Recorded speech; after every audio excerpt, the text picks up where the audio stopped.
या उडदाचं बेसन खायला हे बघ हे असं दळायला असं टाकायला लागत नियम चुकला हे असं आता उडदाचं बेसन करायला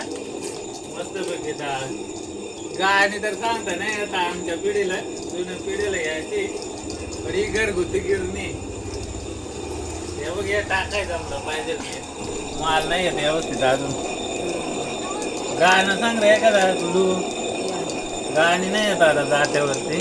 हे बघ असं हे पीठ होतं पिठाचं मस्त बेसन एक नंबर होतं आणि उडदाची डाळ आहे भाजून घेतलेली हे असे अजून तर गावाकडं खाया का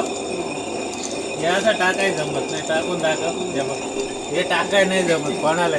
त्याला माहीत लागत परंपरा हे बघ मला नाही येत जमत नाही व्यवस्थित पण डाळ पिठाचं अजून काय रे उडदाचं बेसन खाणार आहे ना मस्त लात उडदाचं बेसन मित्रांनो पण ते अगोदर असे